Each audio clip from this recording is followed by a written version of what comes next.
ഉറക്കം എന്ന് പറയുന്നത് ഇപ്പോൾ ഞാൻ കേട്ടിട്ടുണ്ട് 8 മണിക്കൂർ കണ്ടിന്യൂസ് ഉറങ്ങിയാൽ മതി.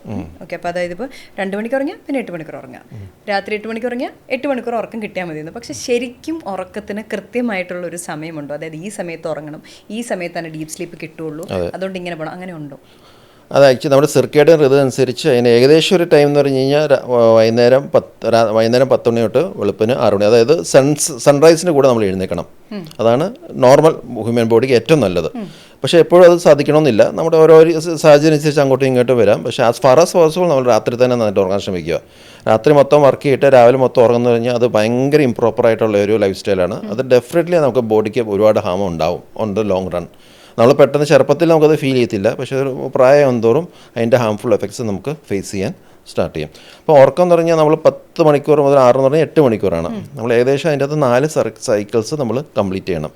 അപ്പോൾ ഒരു സൈക്കിൾ എന്ന് പറഞ്ഞാൽ 4 ഫേസാണ് ഞാൻ പറഞ്ഞു. സ്റ്റേജ് 1, സ്റ്റേജ് 2, സ്റ്റേജ് 1 എന്ന് വെച്ചാൽ മൈൽഡ് സ്ലീപ്പ്, നമ്മൾ ഉറങ്ങത്തിൽ ഇങ്ങനെ ഒരു മയക്കത്തിൽ പോകുന്നു. സ്റ്റേജ് 2 കുറച്ചും കൂടി മയക്കത്തിൽ. സ്റ്റേജ് 3 ആണ് നല്ല ഡീപ്പ് സ്ലീപ്പ്, നല്ല രീതിയിൽ ഉറങ്ങിപ്പോകുന്നത്. പിന്നെ ഉള്ളത് അതിൻ്റെ 4ാമത്തെ stage REM sleep, rapid eye movements phase. അത് 4ാമത്തെ ഫേസ്. ആ സമയത്താണ് കണ്ണിങ്ങനെ, ചിലർ ഉറങ്ങുന്നതിന് കണ്ണിങ്ങനെ അനങ്ങാൻ കാണത്തില്ല, അത് സ്വപ്നം കാണും അവർ.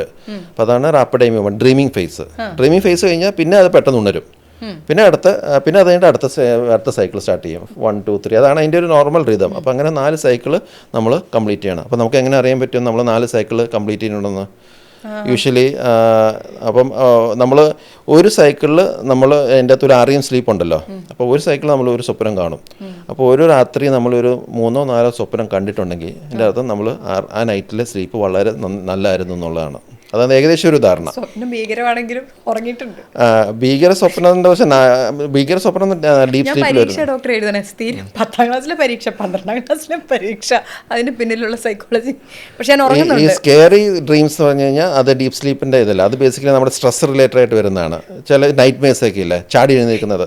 ഇപ്പോഴും 12ലെ പരീക്ഷ എഴുതിക്കൊണ്ടിരിക്കുന്ന ഡോക്ടർ ആലോചിക്കണം. ഞാൻ അത് കഴിഞ്ഞ് ഡിഗ്രി കഴിഞ്ഞു, MBA കഴിഞ്ഞു, ഞാൻ അതിനുശേഷം കൗൺസിലിങ്ങിൻ്റെ പഠിച്ചു.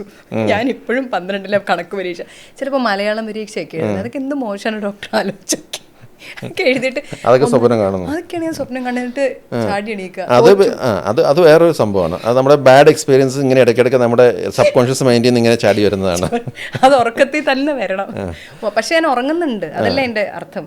അത് ഉറങ്ങുന്നുണ്ട്. പക്ഷേ നമ്മൾ ഈ സ്ട്രെസ്, ഒരുപാട് ഹൈലി സ്ട്രെസ്സുള്ള ആൾക്കാർ ചിലപ്പോൾ പെട്ടെന്ന് ഉറങ്ങി കഴിഞ്ഞാൽ അപ്പം തന്നെ ഈ ബാഡ് മെമ്മറീസ് ഒക്കെ ചിലപ്പോൾ ചാടി വരും. അതിനെ നൈറ്റ് മേഴ്സ് എന്നൊക്കെ പറയുന്നത്. അത് നല്ല സ്ലീപ്പിൻ്റെ സൈൻ ഒന്നുമല്ല, അത് ഭയങ്കര അത് ഈ സ്ട്രെസ് റിലേറ്റഡ്, അത് വേറൊരു രീതിയാണ്. മനസ്സിലായില്ലേ? നൈറ്റ് മേഴ്സ് ഗുണമില്ല. നൈറ്റ് മേഴ്സ് നല്ല സ്വപ്നം കാണണം, സ്മൂത്ത് ആയിട്ടുള്ള സ്മൂത്ത് ഡ്രീംസ് എന്നാണ് പറയുന്നത്. ഈ പെട്ടെന്ന് എറാറ്റിക് ആയിട്ട് വന്ന് ഭയങ്കര നമ്മളെ സ്കെയർ ചെയ്ത് നമ്മുടെ ബോഡീനെ എഫക്റ്റ് ചെയ്യുന്ന രീതിയിലുള്ള ഡ്രീംസ് അല്ല, സ്മൂത്ത് ഡ്രീംസ്. ബേസിക്കലി ഡ്രീംസ് എന്ന് പറഞ്ഞാൽ ഒന്നിനും പ്രത്യേകിച്ച് അർത്ഥമൊന്നുമില്ല. ഡ്രീംസ് എപ്പോഴും നമ്മുടെ സബ് കോൺഷ്യസ് മൈൻഡിൽ എന്തുണ്ടോ അതൊക്കെയാണ് നമ്മൾ ഡ്രീംസിൽ കാണുന്നത്.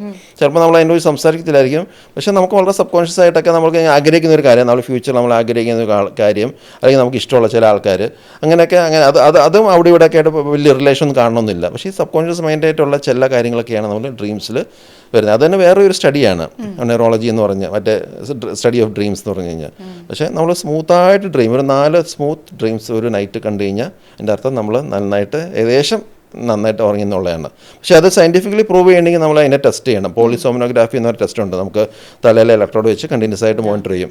നമ്മൾ ഈ ഫേസ് 1, ഫേസ് 2, ഫേസ് 3 REM ഇതൊക്കെ പോകുന്നുണ്ടോയെന്നും ഓരോ തവണ എത്ര ഇങ്ങനെ ഡ്രീമൊക്കെ പ്രോപ്പറായിരുന്നെന്നും എന്തെങ്കിലും എന്താ വെച്ചാൽ ഇൻഅപ്രോപ്രിയറ്റ് അവേക്കണിങ് ഉണ്ടായിട്ടുണ്ടോയെന്ന്, അങ്ങനെ കുറേ കാര്യങ്ങൾ അസസ് ചെയ്യുന്ന പോളിസോമിനോഗ്രാഫിയാണ്. പക്ഷേ നമുക്ക് എല്ലാവർക്കും ചെയ്യാൻ പറ്റത്തില്ലല്ലോ.